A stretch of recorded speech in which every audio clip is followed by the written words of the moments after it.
नमस्कार। आज हम एक बहुत ही पुरानी लेकिन कमाल की कहानी की बात करने वाले हैं। ऐसी कहानी जिसका संदेश आज की दुनिया के लिए भी उतना ही जरूरी है। ये कहानी हमें ज्ञान और उसे सही तरह से इस्तेमाल करने के बारे में बहुत कुछ सिखाती है। तो सवाल ये उठता है कि ज्यादा पावरफुल क्या है, किताबी ज्ञान या फिर दुनियादारी की समझ? पंचतंत्र की ये कहानी सदियों से इसी सवाल का जवाब देने की कोशिश कर रही है। इस पूरी कहानी का जो सार है ना, वो एक संस्कृत शब्द में छिपा है, अपरीक्षित कारकम। इसका सीधा सा मतलब है बिना सोचे समझे काम करना।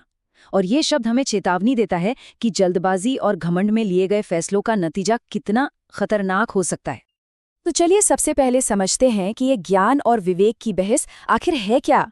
हमारी ये कहानी 2000 साल पुराने भारतीय ग्रंथ पंचतंत्र से ली गई है, जिसे खास तौर पर जीवन की प्रैक्टिकल समझ सिखाने के लिए ही लिखा गया था। तो अब आते हैं कहानी के दूसरे हिस्से पर, जो है 4 विद्वानों की यात्रा।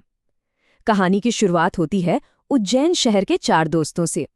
इनमें से 3 दोस्त तो शास्त्रों के मतलब प्रकांड पंडित थे, लेकिन जो चौथा दोस्त था सुबुद्धि, उसके पास किताबी ज्ञान नहीं बल्कि कॉमन सेंस था। और यहीं पर हमें इन दोस्तों की सोच का फर्क एकदम साफ साफ दिखाई देता है। एक तरफ थे वो 3 विद्वान जिन्हें अपने शास्त्रीय ज्ञान पर जबरदस्त घमंड था, और दूसरी तरफ था सुबुद्धि, जो मानता था कि असली चीज तो व्यवहारिक बुद्धि है, विवेक है। सुबुद्धि ने उन्हें समझाने की बहुत कोशिश की। उसने कहा, देखो, बुद्धि ज्ञान से कहीं ज्यादा बड़ी होती है। वही तो हमें सिखाती है कि अपने ज्ञान का इस्तेमाल सही समय पर सही तरीके से कैसे करना है। लेकिन उसके दोस्तों ने उसकी बात का मजाक उड़ा दिया। उन्हें लगता था कि सिर्फ उनका किताबी ज्ञान ही उन्हें पैसा और इज्जत दिलाएगा। तो अब कहानी पहुंचती है अपने तीसरे हिस्से में, जंगल की वो परीक्षा।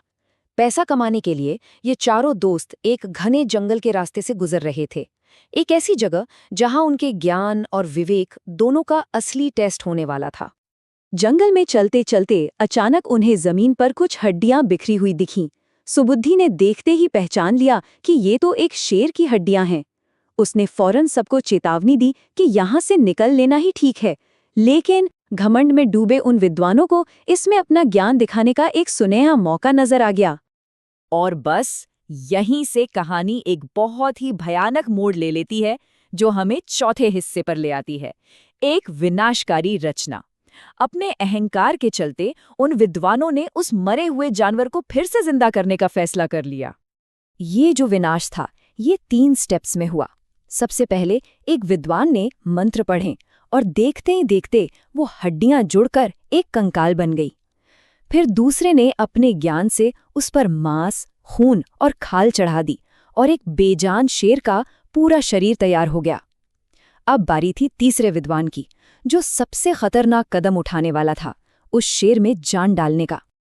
ये सब देखकर सुबुद्धि ने अपनी पूरी जान लगाकर उन्हें रोकने की कोशिश की। वो चिल्लाया, अरे मूर्खो, रुक जाओ, अगर तुमने इसे जिंदा कर दिया ना तो ये हम सबको मार डालेगा। लेकिन वो तीसरा विद्वान, वो भला कहाँ सुनने वाला था। उसे लगा कि वो अपनी सालों की मेहनत को ऐसे बेकार नहीं जाने दे सकता। जब सुबुद्धि ने देखा कि ये लोग किसी की नहीं सुनेंगे, तो उसने अपनी जान बचाने के लिए फौरन पास के एक ऊंचे पेड़ पर चढ़ने का फैसला किया। और अब हम पहुंचते हैं कहानी के 5वें और सबसे दुखद हिस्से पर, अहंकार की कीमत। चलिए देखते हैं कि ज्ञान के इस अंधे प्रदर्शन का नतीजा क्या निकला।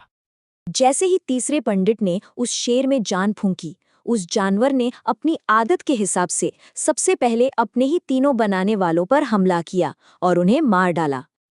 तो इस पूरी कहानी से हमें सीखने को क्या मिलता है? चलिए अब इसके छठे हिस्से में इस गहरे सबक को समझने की कोशिश करते हैं।